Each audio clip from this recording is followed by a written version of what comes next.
Hey, just listening to world news on the BBC this morning and thinking about the 100-year trend that Brian Lara just did. And I'm so glad to report that my cough is almost gone. But if I hack up a lung during this episode, you'll have to forgive me. I spent a couple weeks without my car, and though driving my mother's 2000 and whatever Toyota Corolla, I like to call it bumper car, was nice, I'm so glad to see that in this episode of Driving with an Accidental Futurist, we have a beautiful Friday in New York City. I'm heading north to MC a amazing anniversary, 30th anniversary in comedy of a big black dad named Gerald Kelly, who, if you don't know him, check him out. Gerald with a G, Kelly, like he's Irish. And I'm going to go play big white dad. And maybe even talk a little bit about size inclusion and fat man mockery. So if you want to follow me on the comedian side of my multiple personalities, check out Chucky Jabba. That's I-E, not Y, like Harv, dog, doll. But chuckyjabba.nyc. So, listening to the world order, I just want to talk a little bit about 100 years ago and how important it is to, just glance at history and see that it's 2025, and in 1925, in my hometown of Princeton, New Jersey, Albert Einstein, a Jewish German genius, talk about accidental alliteration. Maybe I'm not going to get on the FDR here. Maybe I am.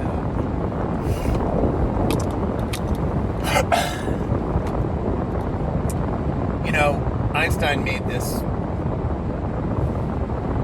revelation theory that time was relative, and it has something to do with what happened to me on the train platform at Princeton Junction with the Dinky the other day, which was like the train, the Amtrak. I was at Princeton Junction by this point. The Amtrak was flying by. I was on the platform, and it made my heart just open up.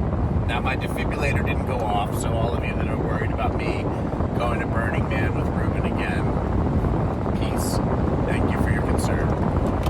But essentially, what I started to think about and talk about with people on the platform was that, the people on the train didn't think that it was moving very fast. As a matter of fact, they just wanted to, get into the city and, get to their Broadway show or whatever they were doing.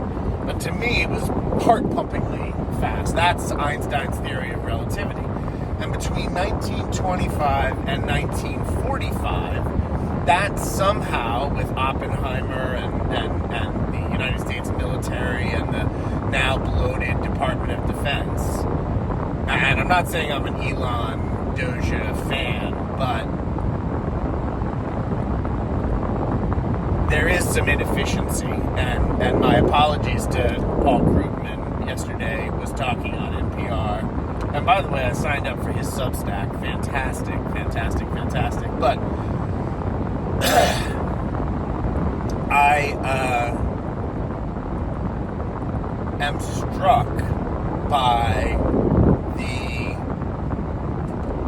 placidity, or at least perceived placidity of the post-World War I era, and the correlation between now and obviously dictatorships all the stuff, that's going on with the alignment of Putin, Xi Jinping, and Donald Trump, Elon Musk, J.D. Vance. I mean, yeah, a bunch of, white and Asian guys think that they are in control. And I get that. I mean, I'm in support of their perception. That's the same thing that that show business and media thought when they were, when I was starting out in the 90s, right? I mean, Rupert Murdoch and Roger Ailes and all those guys sat together and heard themselves talk. They just held mirrors up to themselves and agreed with one another. And yes, that's very relevant to, all of the amazing people like the Guggenheim family and the Chamberlain family and the, people who supported Hitler when he first came into power.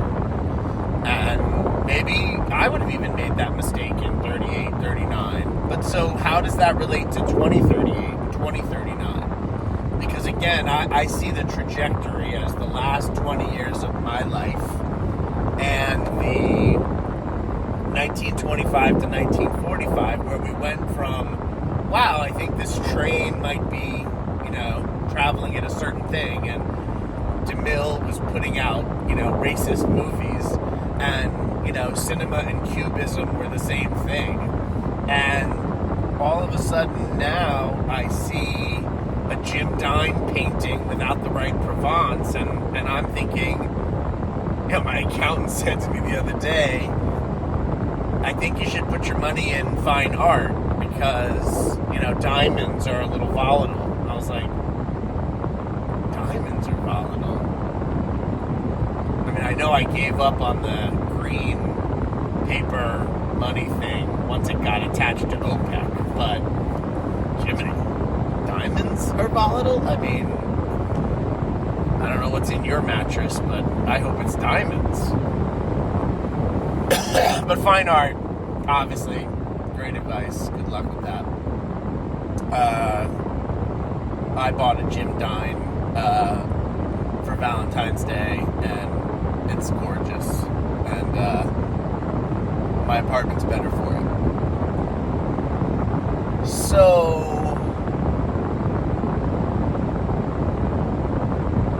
if the theory of relativity is, let's just say 1925 for purposes of, God forbid we inspect 1825. So let's just go with today is 2025.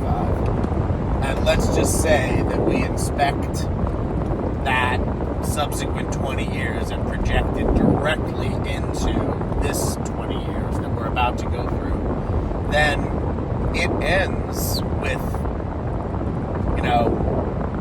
a bomb intended to stop Germans, and then let's go with inadvertently, if Christopher Nolan's, rendition of Oppenheimer and the Manhattan Project is correct, then right here, where we're passing right now, in Harlem, where they, got all the angry German Jewish science geniuses together and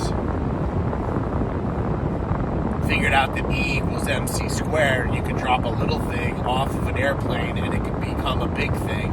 And then some jackass at the Department of Defense decided that was, the right thing to do to Hiroshima. Like,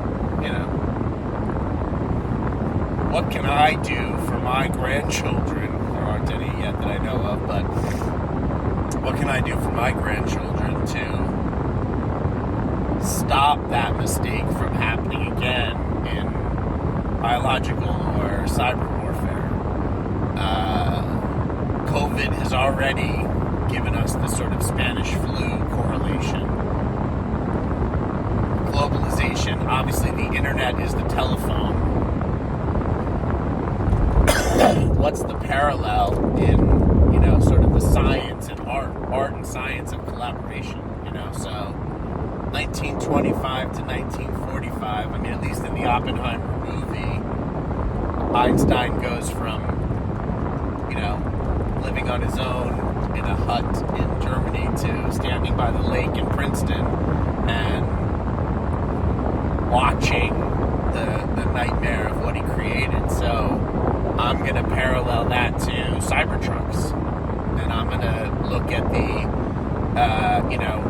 spat where Vladimir Zelensky did not beat the shit out of that fat, pompous, arrogant douchebag. I'm sorry, our president.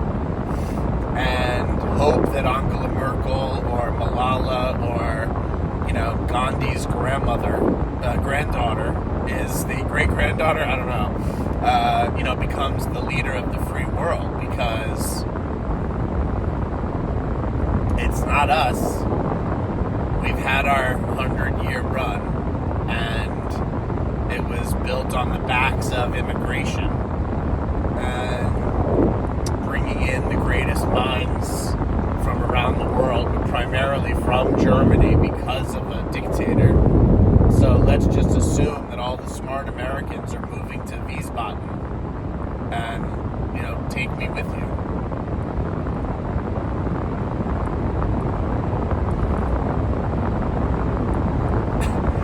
And is it true that lithium ion, whatever the powder mineral needed for building the batteries on the bottom of all these Teslas that I want to fucking just take out on my trip north today?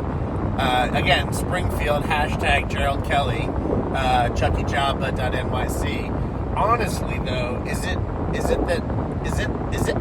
are they serious about that? Like, this thing? Like, was that the mineral that Zelensky wouldn't give to Trump that day? And then, thank God, the EU embraced him the next day. I don't know how much Xanax there is in the world, but I don't have enough to not help Zelensky beat the shit out of... I would have just left a firecracker underneath the cushion in the Oval Office and hoped that no Secret Service people died. Hope that just one person, got a little singed in his hair, don't get me wrong, there's only one person in the world that doesn't deserve photosynthesis, and anybody that's watched Driving with an Accidental Futurist before, or followed me, or knows me as a ghosted dad. Enough said. So, I'll close today's episode with my bit. I'm going to give you an insight to what's going to happen tonight. So, last week in Bridgeport, Connecticut, I went to see Gerald Kelly for the first time. 2 weeks ago, 2 Fridays ago. And I was up wrapping sticker books. By the way, it's March, and if you're doing any kind of programming with old people or young people or anybody in between, the Women's History book with Sticker Book Publishing, get it today. We're running out. But I went up and I shrink-wrapped 3,000 of them with my partner, Chaos, and we brought the Chaos and the Java. And essentially, we... excuse me. I'm going to stop talking soon. And I'm going to start listening to Walter Isaacson's book about Elon, because we have to know... I know this is a kind of a gendered old saying, but I'd rather be pissing out of the tent filled with my enemies than pissing in the tent trying to get my enemies wet. And ladies, I apologize that's not, I don't know what the metaphor is for you, but those of us with as much big swinging dick energy as we can manage are hoping to, rock and roll. So I headed to Bridgeport, and it turned out to be a headliner space at the Stress Factory, and I didn't realize that. And Gerald Kelly was doing his second hour, which turned out to be 3 hours, and they really didn't want him to do 3 hours. They really wanted him to do, an hour and a half. And I'm not sure why the Stress Factory is down on Gerald Kelly, but I had seen him on Comedy Central. I had seen him on, whatever, blah, blah, blah, blah, blah. Back in the day, like in the 90s, like with Def Comedy Jam, or maybe I saw him, like on Marlon Wayans or something. But anyway, so he does this bit about being a dad.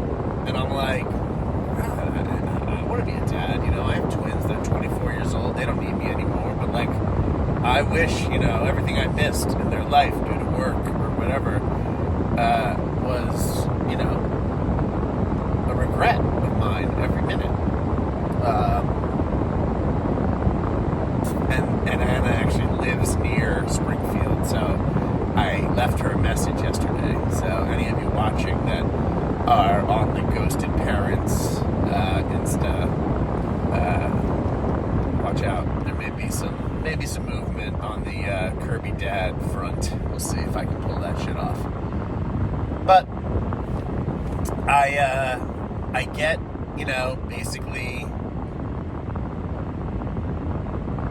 into Bridgeport, sit and watch Gerald, and Gerald pivots in like the third hour of his set to his real purpose, which is adopting kids. He's a little older than me, he's bigger than I am, and in worse shape, shorter than I am. He's probably the same weight, but he's shorter, and he's black, and he's got, glaucoma or something, and he definitely needs new knees and, a lot of Manjaro or whatever, can get him through the day. But he's doing a set with a guy named Elijah, and Elijah evidently, I got to do a little bit of research before we get on stage together, but Elijah evidently is like toned, guy, a little younger than us, looks like in the photo. You can see all this on the Chucky Jabba, Insta website, whatever you want to find it.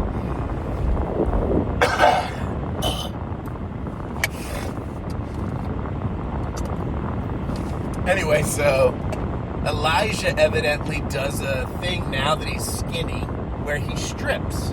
And you guys all know my Virginia Soul Smith and my Katie Storino, not to mention my, body shame and body shape speech. You guys have all heard it before. Like, this shape is not, real or defining me. Like, a book is not its cover. But yet, if I can't get my MetaQuest